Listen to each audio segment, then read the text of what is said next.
Kembali lagi di cerita Guchen. Buat yang suka cerita ini silahkan like dan share. Buat yang belum subscribe, mau kapan subscribe-nya? Oke, kita langsung aja ke ceritanya. Semua diawali dengan perceraian. Bab 646-650. Kakek, apakah ini palsu? Gadis berkuncir kuda itu bertanya dengan kaget. Bukankah kamu bilang kaligrafi dan lukisan ini bernilai ratusan juta? Lelaki tua itu sering menghela nafas, apa yang dikatakan adik kecil itu benar.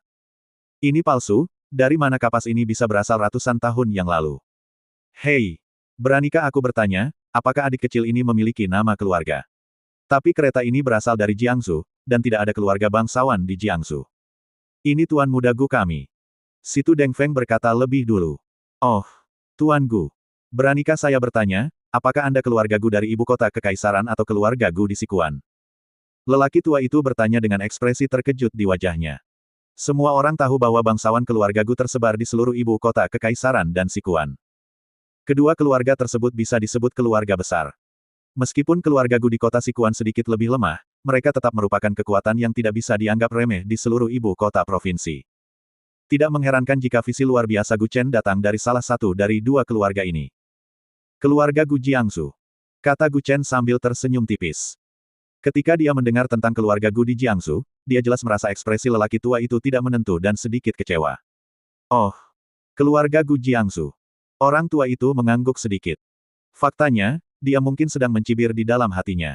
Dia bahkan belum pernah mendengar tentang keluarga Gu di Jiangsu.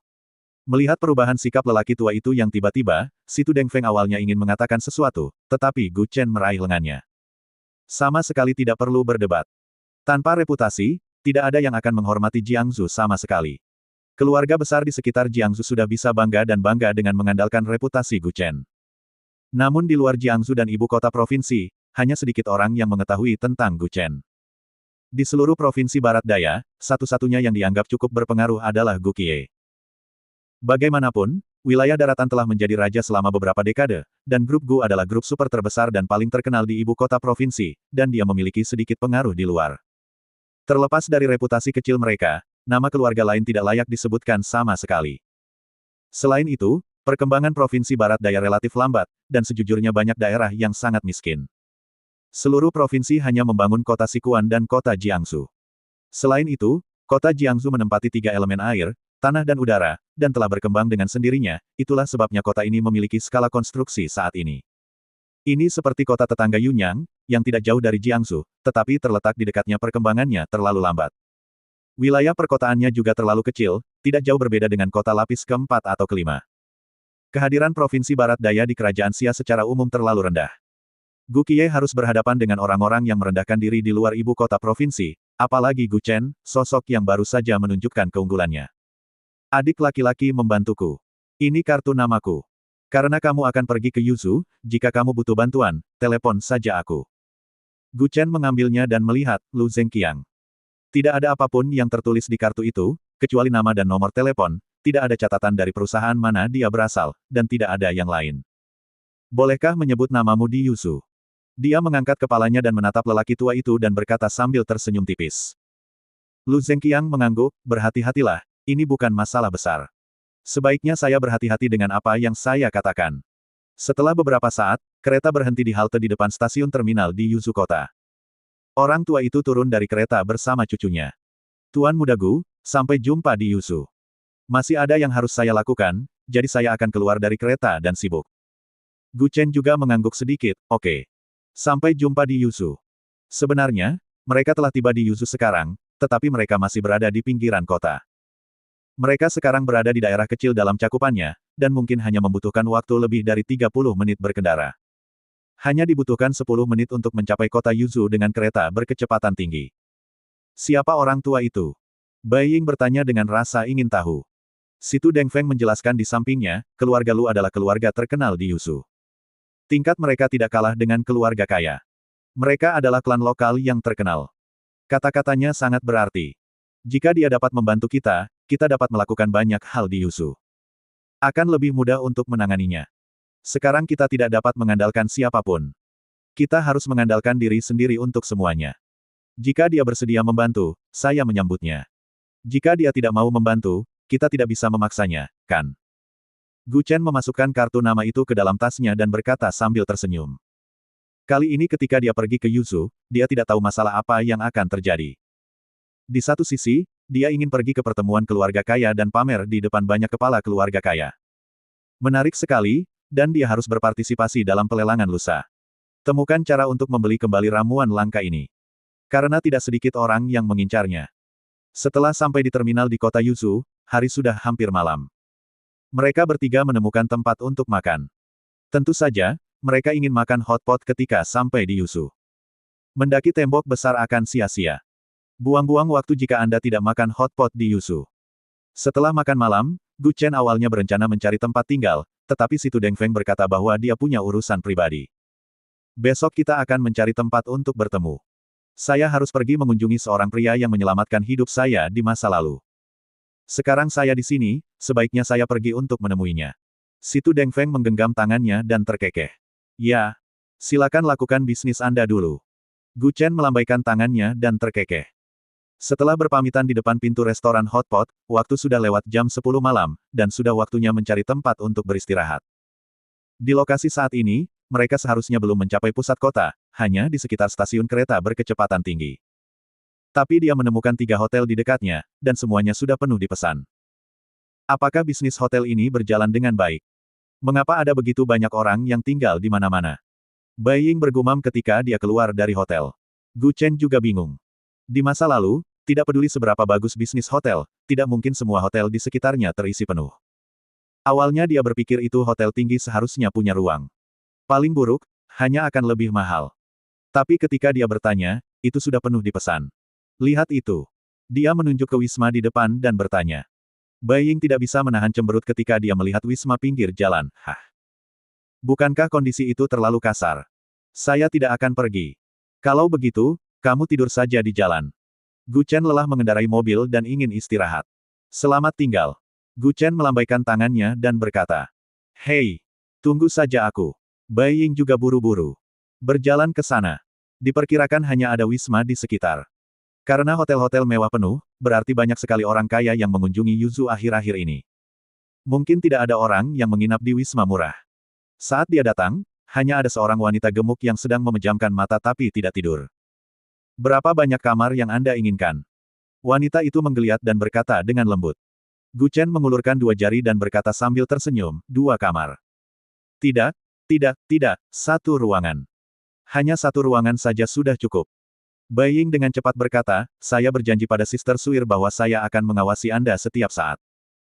Buka 2 kamar, bagaimana jika Anda menyelinap keluar untuk bermain di malam hari? Siapa yang mau keluar dan bermain? Bagaimana aku bisa tidur di 1 kamar? Aku jengin 2 kamar. 1 kamar. 2 kamar.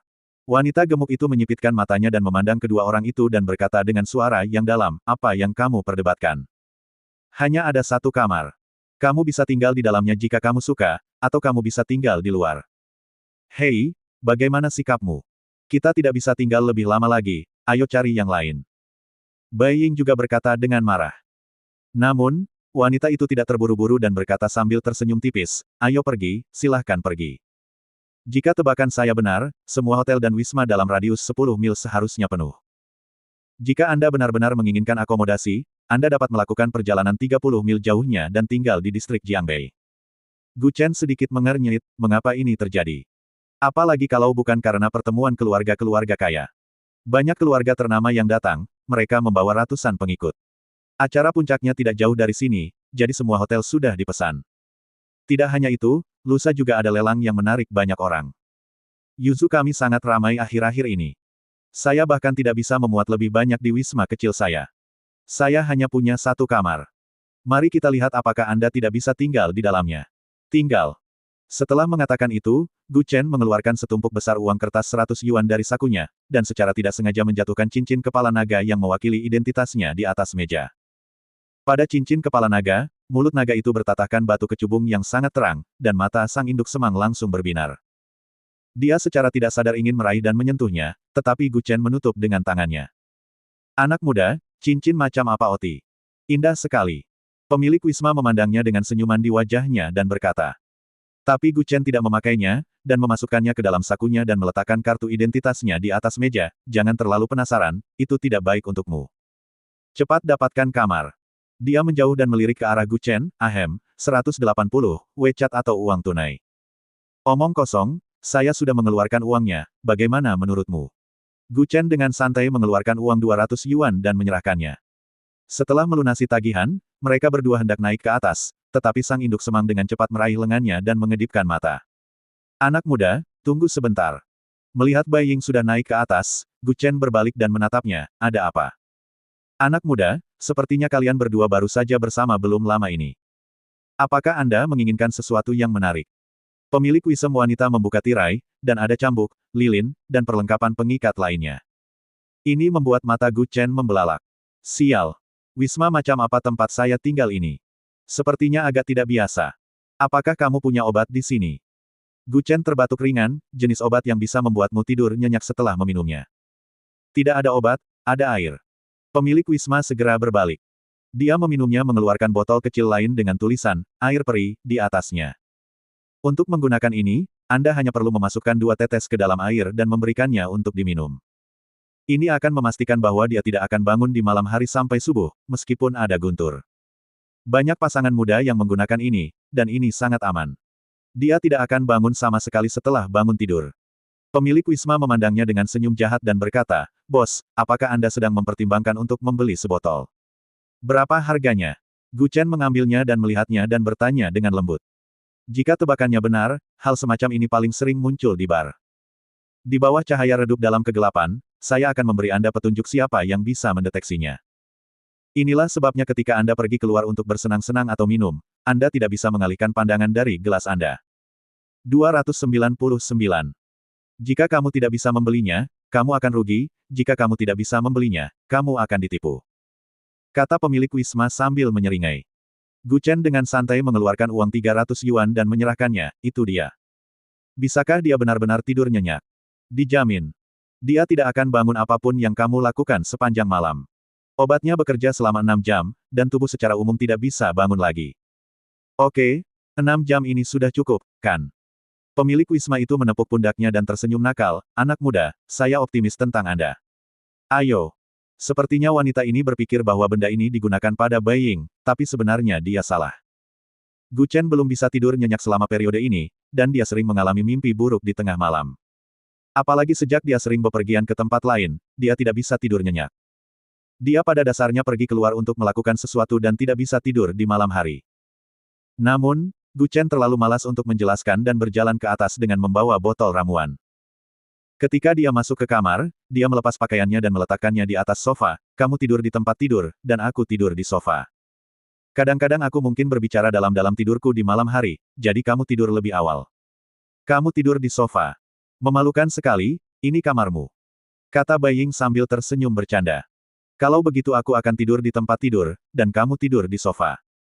Setelah mengatakan itu, Gu Chen naik ke tempat tidur begitu cepat bahkan Bai Ying tidak bereaksi. Kamu sangat tidak tahu malu. Aku hanya akan bersikap sopan padamu, tapi kamu anggap itu serius. Bai Ying berkata dengan marah. Tapi Gu Chen berbalik ke samping dan menemukan segelas air di depan meja samping tempat tidur. Untungnya, tempat tidurnya cukup besar, jadi tidak terlalu besar untuk hanya membaginya menjadi 2. Bai Ying juga tidur dengan tenang di sampingnya. Jika kamu berani macam-macam, aku akan membunuhmu. Kamu terlalu memikirkannya, tapi jangan menyelinap ke sini pada malam hari. Gu Chen berbalik ke samping dan tersenyum jahat. Sekarang dia hanya ingin tidur nyenyak dan tidak memikirkannya. Setelah menambahkan 2 tetes ke dalam gelas dan mengaduknya, Gu Chen meminum airnya sekaligus. Selamat malam, tidurlah. Saat ini, di bawah. Pemilik wisma telah memanggil 4 atau 5 pelayan, semuanya kuat dan berpenampilan seperti orang yang sering nongkrong di jalan, dan mereka semua memiliki berbagai tato di lengannya. Saudari Hua, apakah anak laki-laki yang kamu bicarakan itu benar-benar kaya? Seorang pria botak bersandar di lemari dan berbisik pelan. Pemilik wisma juga terkenal di daerah ini, dan suaminya juga seorang gangster, jadi wisma ini biasanya menerima terlalu banyak orang dari semua lapisan masyarakat. Dikatakan bahwa di hotel-hotel kecil di sebelah stasiun kereta, Anda tidak boleh hidup dalam kekacauan. Dari waktu ke waktu, pasangan muda dirampok di sini, dan ketika mereka memanggil polisi, saudari Hua langsung mengatakan bahwa pengawasan tidak dilakukan. Kebanyakan orang yang bisa menginap di stasiun kereta adalah orang luar kota. Beberapa penduduk lokal akan tidur di sini, dan bagaimana mungkin seseorang yang memiliki sedikit uang bisa menginap di hotel sekecil itu?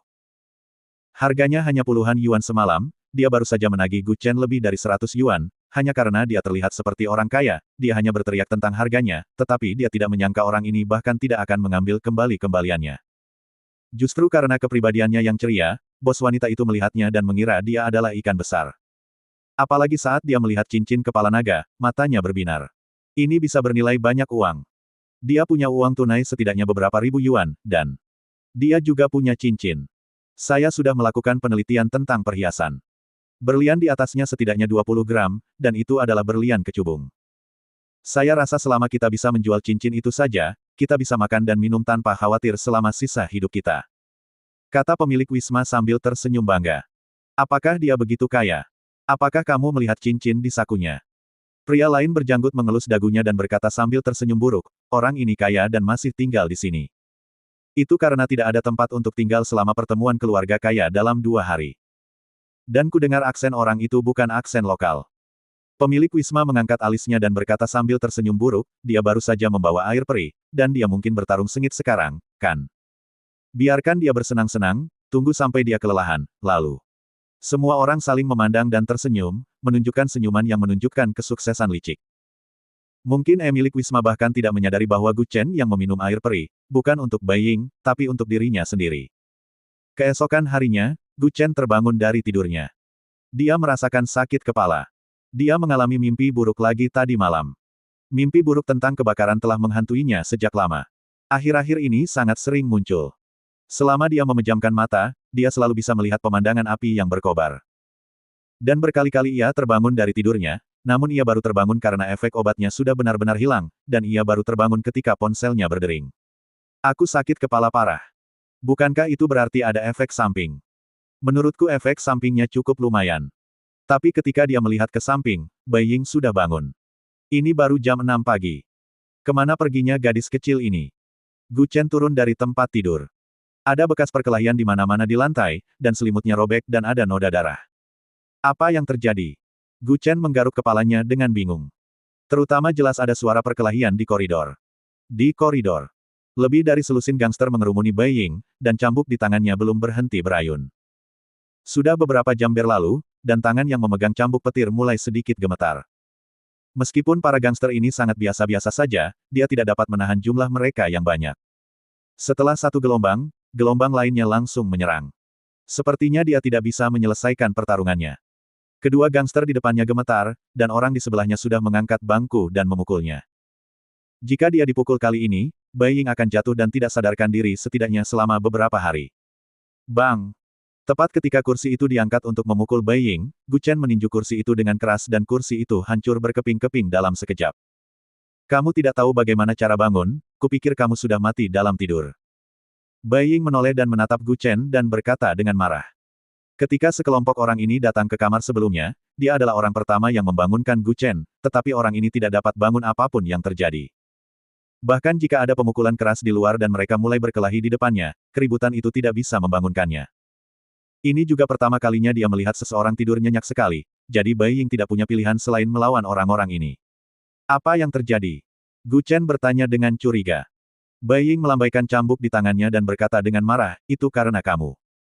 Kamu berpura-pura kemarin, tahukah kamu bahwa kamu memamerkan kekayaanmu? Orang-orang ini datang untuk mengambil cincinmu, dan lebih dari 2.000 uang tunai di sakumu. Sudah sejak jam 3 pagi, dan sekarang sudah jam 6 pagi. Sudah berapa jam? Cincin itu adalah simbol kekuasaan dan status Gu Chen. Apakah pemilik Wisma itu? Berlian ungu di kepala keran, jika tidak ada yang lain, dapat dengan mudah dijual seharga 1 miliar. Apalagi keran tersebut terbuat dari emas murni dan diukir sedikit demi sedikit dengan tangan. Saya rasa saya juga tertarik dengan berlian di atasnya. Lagi pula, batu kecubung jauh lebih mahal daripada berlian imitasi Prancis biasa. Itu sebabnya orang-orang ini tidak segan-segan berlama-lama di sini hingga berjam-jam. Ayo pergi. Aku lapar. Gu Chen menggeliat dan mengambil mantelnya dan berkata dengan lembut, masuk dan ambil kopermu. Nak, kamu berpura-pura menjadi apa? Apakah aku mengizinkanmu pergi? Sudah kubilang, berikan kami cincin di sakumu, jika tidak, tidak ada dari kalian yang bisa meninggalkan hotel ini hari ini. Pria tua itu mengarahkan parang ke arah Gu Chen dan berkata dengan dingin. Cincin. Gu Chen mengeluarkan cincin kepala naga dari sakunya, aku berani memberikannya, tapi apakah kamu berani mengambilnya? Kami berani mengambilnya jika kamu berani memberikannya kepada kami. Oke. Setelah mengatakan itu, dia mengambil cincin itu dan melemparkannya ke udara, semua orang tertarik dengan cincin itu dan segera bergegas keluar. Tidak ada yang memperhatikan bahwa tubuh Gu Chen sudah dalam bentuk melengkung saat ini. Panggilan. Sekelompok orang berkumpul untuk mengambil cincin itu, tetapi sedetik berikutnya, orang-orang di koridor itu seperti bola bowling, semuanya terbang setengah meter. Sosok Gu Chen seperti naga yang berenang, seringan burung layang-layang terbang, dan dia melewati sekelompok orang dalam sekejap. Tidak ada yang tahu berapa banyak tendangan atau pukulan yang mereka terima. Dimanapun hembusan angin ini menyentuh, semua orang terjatuh ke tanah dengan memar dan wajah bengkak.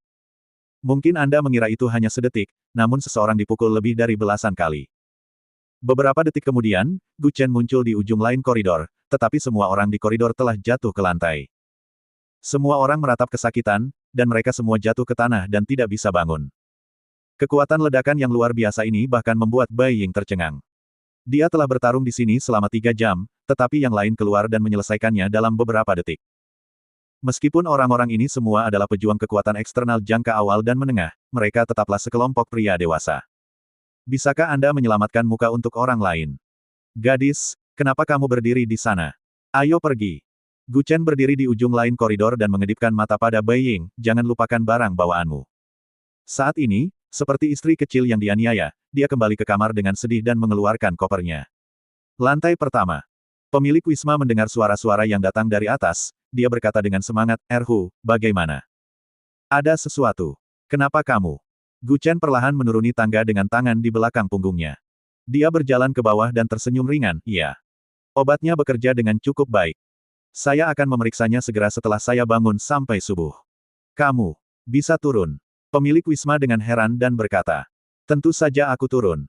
Kalau tidak, bagaimana aku bisa turun? Gu Chen merentangkan tangannya dan berkata sambil tersenyum masam. Saat ini, langkah kaki beberapa orang datang dari loteng.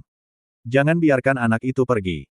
Dia menjatuhkan semua saudara kita tidak bisa membiarkan dia pergi begitu saja. Gu Chen juga terdiam. Mengapa orang yang merampok begitu percaya diri sekarang? Seolah-olah dia telah menindas sekelompok orang ini. Oh, aku ingin pergi, bisakah kamu menghentikanku? Gu Chen berbalik dan menatap pria botak itu, mengangkat alisnya dan berkata sambil menyeringai. Setelah mengatakan itu, dia membawa Bai Ying dan berjalan keluar pintu. Begitu mereka sampai di depan pintu, 3 van melaju. Setelah Gu Chen berjalan ke pintu, orang-orang di dalam van juga keluar satu demi satu. Lebih dari 20 orang turun, semuanya dengan tongkat di tangan mereka, dan mereka semua menatap Gu Chen dengan tajam. Saudaraku, ini adalah orang yang melukai lebih dari 30 saudara kita. Seru pria botak di ruangan itu. Pemimpinnya adalah seorang pria berambut putih yang tampak berusia 30-an. Hanya dengan melihat wajah ini, dia terlihat seperti penjahat. Kamu memukuli saudaraku. Pria berambut putih itu menatap Gu Chen dan berkata dengan dingin. Gu Chen tidak menjawab kata-kata pria itu. Sebaliknya, dia melihat ke arah Bai Ying dan berkata, saya mendengar bahwa mie di yuzu enak. Bolehkah saya mengajak Anda memakannya? Tentu saja. Bai Ying memegang lengan Gu Chen dan berkata dengan semangat. Pria berambut putih itu melihat dirinya diacuhkan, dia sangat marah hingga seluruh tubuhnya mulai gemetar. Aku sedang berbicara denganmu. Gu Chen menamparnya dengan punggung tangannya, apa yang kamu lakukan dengan melolong pagi-pagi sekali? Berisik sekali. Kamu. Pria berambut putih itu meraung dengan marah, bunuh dia sampai mati untukku. Semua orang di luar wisma mengerumuni Gu Chen, bergegas maju. Tahukah kamu kenapa kamu masih tidak bisa mengalahkan orang-orang ini setelah bertarung dalam waktu yang lama? Gu Chen berbalik untuk melihat Bai Ying dan berkata dengan lembut. Bai Ying cemberut, aku tahu, aku tidak pandai dalam bela diri. Tidak. Kamu tidak memukul mereka dengan cukup keras. Setelah mengatakan itu, Gu Chen sudah berjalan di belakang pria kuat dan memukul pria itu dengan satu pukulan menyerang dengan kakinya di bahu. Detik berikutnya, bahu kanan pria itu patah dan terkilir, dan separuh tubuhnya terjatuh. Ah! Selanjutnya, Gu Chen juga mendemonstrasikan apa artinya meninju daging, dan apa artinya tanpa ampun. Pada dasarnya, kalau bukan patah tangan, itu patah kaki. Hanya dalam 2 menit, lebih dari 20 anak laki-laki yang mengepung Gu Chen, dilipat menjadi arhat, yang tingginya 2 meter. Hanya pria berambut putih acak-acakan yang tersisa berdiri menggigil tertiup angin. Apakah kamu akan melakukannya sendiri, atau haruskah aku melakukannya? Gu Chen mengeluarkan sebungkus rokok dari tasnya, mengeluarkan satu dan terkekeh. Kamu punya nyali untuk mengizinkanku menelepon. Tunggu saja. Pria berambut putih itu buru-buru mengeluarkan ponselnya dari sakunya dan berjalan ke samping untuk menelepon. Faktanya, dia bisa memanfaatkan waktu ini untuk pergi. Bai Ying juga menarik lengan bajunya dan berbisik, masih belum pergi. Pergi. Mungkin kamu tidak tahu tujuan sebenarnya kedatanganku ke Yuzu. Gu Chen menarik napas dalam-dalam dan berkata sambil tersenyum. Yuzu sangat besar dan memiliki banyak keluarga kaya. Jika Anda menggunakan tempat ini sebagai batu loncatan untuk menjadi terkenal, saya khawatir tidak ada orang di barat daya yang akan mengetahui reputasi Gu Chen di masa depan. Nak, tunggu aku. Bosku akan tiba di sini dalam 5 menit. Kalau berani, tunggu saja 5 menit. Kata pria berambut putih itu dengan percaya diri setelah menutup telepon. Lagi pula, dia tidak berencana untuk segera pergi. Melihat situasi di sini, banyak orang yang lewat pun berhenti untuk menyaksikan kemeriahan tersebut. Tidak ingin khawatir menunggu, Gu Chen memesan 2 mangkuk mie daging sapi dari toko mie terdekat, berencana memakannya sambil menunggu. Pemiliknya adalah orang yang jujur. Ketika dia melihat bahwa Gu Chen telah memprovokasi para gangster ini, dia membujuknya dengan suara rendah, "Anak muda, kenapa kamu tidak pergi? Kelompok orang ini kejam, tapi kamu masih menunggu di sini. Tidak masalah, belum terlambat untuk menghabiskan semangkuk mie ini." Gu Chen merentangkan tangannya dan terkekeh. Banyak pemakan mie di toko mie yang mengacungkan jempol saat mendengar perkataan Gu Chen. Apa artinya menjadi muda dan sembrono? Itu dia. Sebagian besar kedai mie kecil ini melayani pelanggan pedesaan yang datang untuk membeli sayuran di pagi hari, dan harganya sangat murah. Barang-barang sering dicuri dan dirampok di wisma itu, jadi kalau datang menginap di hotel dari luar kota, sebaiknya cari hotel yang aman. Kata pemilik kedai dengan suara pelan sambil memasak mie. Tidak ada yang peduli. Gu Chen duduk di samping dan berbisik. Tempat apa ini? Tempat ini berantakan, terutama di dekat stasiun kereta berkecepatan tinggi dan stasiun kereta api. Ada orang dari semua lapisan masyarakat, dan mereka telah ditipu. Maka kita harus mengaku kalah. Setelah beberapa saat, mie pun muncul. Tadinya katanya 5 menit, tapi ternyata sudah 10 menit dan orangnya belum juga datang. Banyak orang yang menyaksikan kegembiraan melihat Gu Chen memukuli seseorang di sini dan bukannya pergi, mereka duduk dan makan mie perlahan, dan mulai membicarakannya. Dia salah minum obat. Kenapa anak itu begitu besar hati? Dia memukuli seseorang dan tidak melarikan diri, menunggu untuk ditangkap. Dia dari luar kota, mungkin dia tidak mengenal tempat ini. Menurut aturan tempat ini, jika ada yang berani membuat masalah di wilayah Tuan San, dia akan menanggung akibatnya nanti. Jika itu aku sangat takut hingga aku akan buang air kecil dan melarikan diri. Kalau tidak, aku tidak tahu apakah aku bisa meninggalkan Yuzu hidup-hidup. Berhenti bicara. Dia datang, dia datang. Pria berambut sedang menunggu dengan cemas, dia melihat Hongqi H9 yang dipenuhi aura melaju di seberang jalan.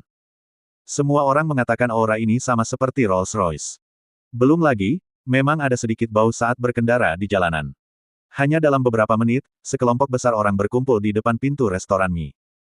Seorang pria dengan tinggi 1,6 meter sedang berjalan di tengah kerumunan.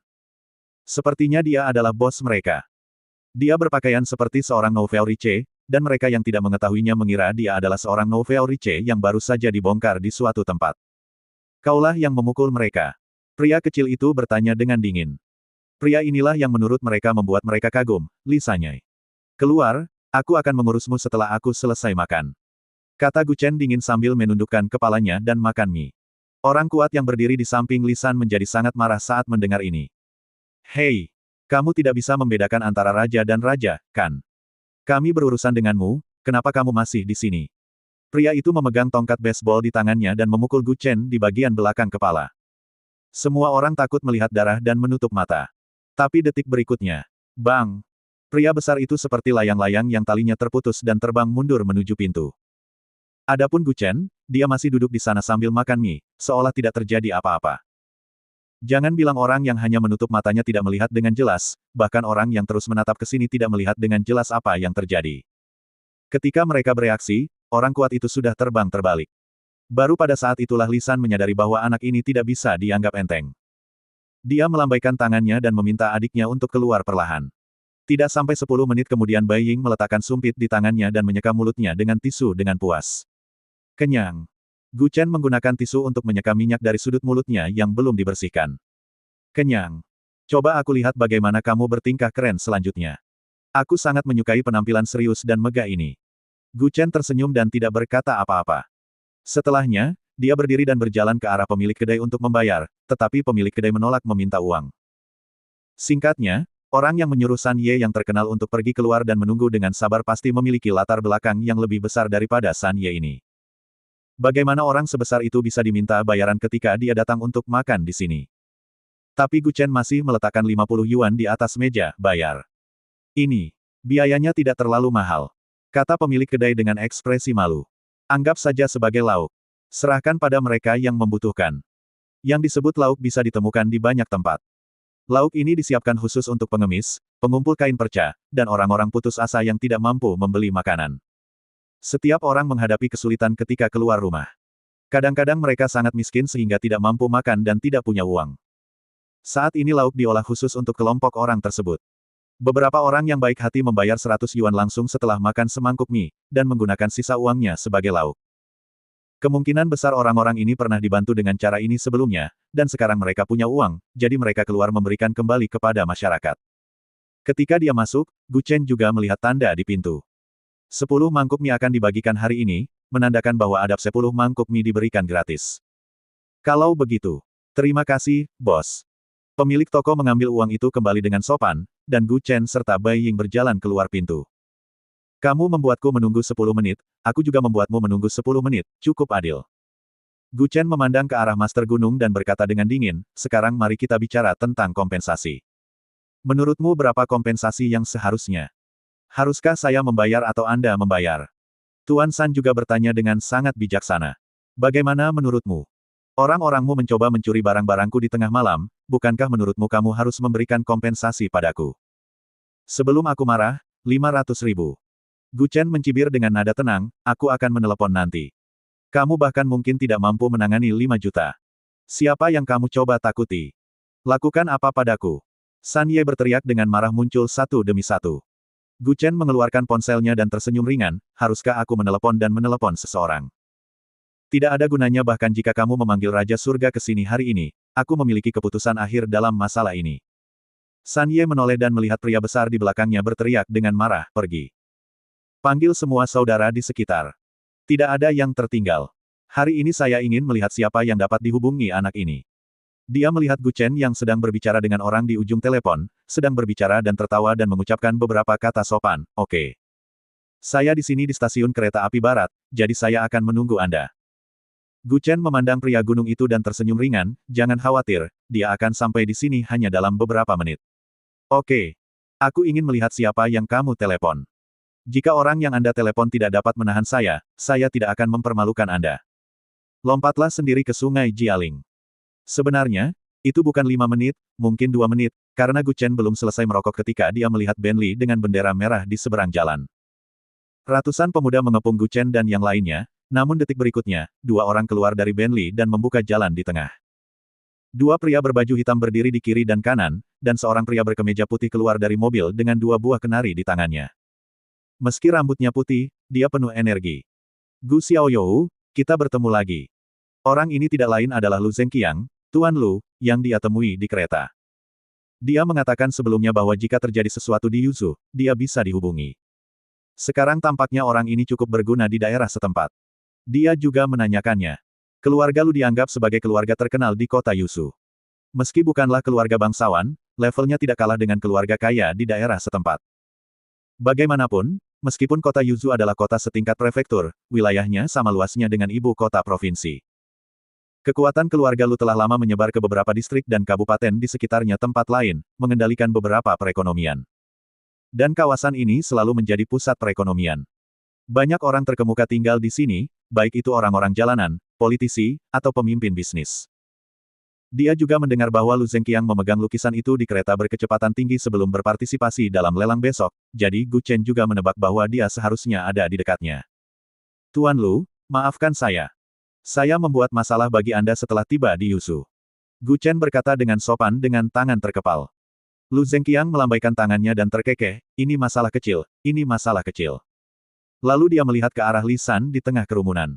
Saat ini, Li San gemetar seperti sekam. Ketika dia melihat Lu Zengqiang berjalan ke arahnya, dia dengan hormat berteriak, Lu. Lu Gong, apakah ini orangmu? Plak. Lu Zengqiang menamparnya dengan punggung tangannya dan berkata dengan marah, dasar bodoh, adik kecil ini adalah temanku. Kamu berani merampok temanku. Tampaknya hidupmu terlalu nyaman dalam 2 tahun terakhir. Tidak, tidak, Tuan Lu, saya tidak tahu bahwa ini adalah teman Anda. Tuan, jangan ingat kesalahan orang lain. Tolong maafkan saya. Istri dan anak-anak saya masih menunggu saya kembali untuk makan malam. Dengan begitu, Li San hanya berlutut di tanah dan bersujud berulang kali. Ini bukan tentang apakah aku memaafkanmu atau tidak, itu tergantung apakah adikku setuju atau tidak. Lu Zengqiang meletakkan tangannya di punggungnya dan berkata dengan dingin. Mungkin semua orang di seluruh Yuzu mengenal Lu Gong dan Lu Zengqiang. Nenek moyangnya adalah 6 generasi menteri. Mereka adalah keluarga yang sangat besar. Bahkan di tahun-tahun perang yang kacau, Lu keluarga masih berada pada puncaknya di Yuzu, dan telah menjadi keluarga yang makmur selama hampir 3 hingga 400 tahun, lebih lama dari sebuah dinasti. Keluarga seperti itu adalah klan yang diakui di daerah setempat, dan lebih baik dari mereka yang masuk kemudian. Keluarga yang berkembang di Yuzu sangat kuat. Jika keluarga Lu tidak ingin Anda nongkrong di Yuzu, maka orang-orang besar dari semua pihak mungkin tidak dapat menghentikan Anda, apalagi menyebutkan bahwa Li San masih dalam lingkup pengaruh keluarga Lu. Jika seseorang ingin menyingkirkan seseorang dari keluarga Lu, itu urusannya sendiri. Siapa yang bisa ikut campur? Sekarang Li San akhirnya mengerti apa yang baru saja dikatakan Gu Chen, bayar 500.000 yuan tanpa menelepon. Masalahnya telah diselesaikan, tetapi setelah panggilan telepon, harganya tidak sebesar itu. Saya salah, saya buta, tolong lepaskan saya. Tolong biarkan aku pergi. Li San berguling dan merangkak menuju Gu Chen. Dia merangkak dan memohon. Gu Chen juga tersenyum tipis, katakan padaku apakah kamu pelit atau tidak. Aku hanya memberimu kesempatan dan kamu tidak menginginkannya, dan sekarang kamu memintaku untuk melepaskanmu.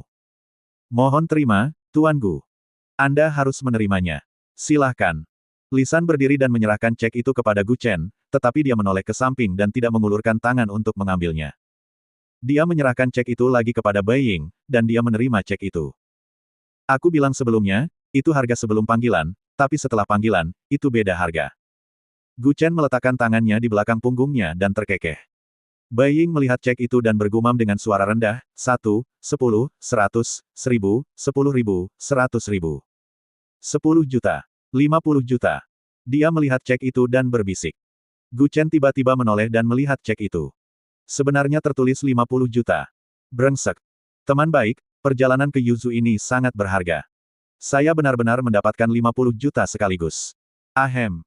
Gu Chen terbatuk ringan dan berkata dengan suara dingin, bukan tidak mungkin membiarkanmu pergi. Tapi, aku tidak ingin melihat siapapun menginap di hotel terdekat dan dirampok. Saya akan segera mulai membereskan lingkungan sekitar untuk memastikan hal seperti itu tidak akan terjadi lagi. Li San menatapnya dengan wajah bersyukur. Lu Zengqiang juga melangkah maju dan terkekeh, Gu Xiaoyou, aku berjanji, ini tidak akan pernah terjadi di masa depan. Jika itu terjadi lagi, Li San. Ya. Cuci dirimu sampai bersih dan beri makan ikan di sungai Jialing. Li San juga berkeringat dingin, mengangguk berulang kali dan berkata dengan lembut, saya tahu, saya akan melakukan pekerjaan dengan baik di masa depan dan tidak pernah menimbulkan masalah pada Tuan Lu. Oke. Dia berkata dengan marah, itu tidak akan terjadi lain kali. Jika ada waktu berikutnya, bahkan jika orang lain tidak menyentuhmu, maka aku akan melakukannya. Aku tidak akan pernah membiarkanmu. Ya. Segera, sekelompok besar orang ini dibawa pergi oleh lisannya ini, yang sebelumnya tidak berani diganggu oleh siapapun di daerah ini, sebenarnya mengalami kejatuhan yang begitu besar di tangan seorang pemuda hari ini. Pemilik toko mie juga tercengang. Apakah ini berarti tidak akan ada lagi orang di sini yang memungut biaya perlindungan mulai sekarang? Lu Zengqiang juga mengikuti Gu Chen berjalan sebentar mengobrol dan tertawa, teman kecil, air di Yuzu dalam, kemana kamu pergi sekarang? Aku akan segera pergi ke gedung Baye. Gu Chen berkata sambil tersenyum tipis. Begitu dia mendengar tentang gedung Baye, Tuan Lu segera berhenti, mau kemana? Tidakkah teman kecil Gu tahu bahwa ada laporan tentang pertemuan puncak orang kaya hari ini? Itu benar. Saya baru saja pergi menghadiri pertemuan keluarga kaya. Lu Zengqiang berhenti berbicara. Siapapun yang bisa menghadiri pertemuan keluarga kaya pasti memiliki latar belakang yang luar biasa. Tapi dari sudut pandangnya yang luar biasa, sepertinya tidak ada salahnya berasal dari keluarga kaya. Berharap kelompok ini ada di sini hari ini. Tidak rugi bagi Anda untuk mengenal seseorang dari keluarga kaya selama perjalanan. Tuan Lu berkata sambil tersenyum sopan. Namun, dia ditolak oleh Gu Chen. Orang tua ini begitu sombong sehingga dia hanya ingin mencari tahu apa latar belakangnya. Apakah ini akan memungkinkan dia untuk sukses? Tidak perlu. Saya tahu jalannya. Gu Chen merentangkan tangannya dan tersenyum bercanda, hari ini, kita akan berpisah. Sampai jumpa lagi di masa depan. Mungkin kita akan segera bertemu. Tuan Lu berkata sambil tersenyum. Bersambung.